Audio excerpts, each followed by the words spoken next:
Hi viewers, আপনারা সবাই কেমন আছেন? আশা করি সবাই ভালো আছেন। আজকে আপনাদের জন্য শর্ট ভিডিওটা নিয়ে হাজির হলাম। সেটা হচ্ছে অনেকজনের মেসেজ এবং অনেকজনের কমেন্টে শর্ট ভিডিও হাজির হলাম। সেটা হচ্ছে কম্পিউটার চাকরি বর্তমানে সরকারি চাকরির মধ্যে সবচেয়ে বেশি সুন্দরতম একটা পদ কম্পিউটার চাকরি, যেখানে আপনার বসে বসে কম্পিউটারের অফিসে যাবতীয় ফাইল আপনারা এন্ট্রি করবেন এবং যার যাবতীয় ফাইল আপনারা সেভ করে রাখবেন অফিসের সুযোগ সুবিধা মতো।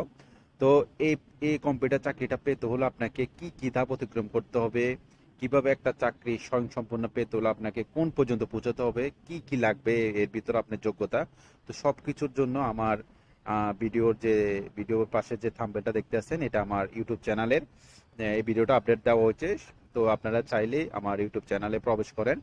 এখানে ভিডিও অপশনে গেলে এই ভিডিওটা পাবেন। আপনারা থাম্বনেল দেখে ভিডিওটা আপনারা ক্লিক করে দেখে নেন। সরকারি চাকরির মধ্যে কম্পিউটার পদটা কিন্তু খুব সবচেয়ে সুন্দর এবং ভালোতম একটা চাকরি আমি মনে করব।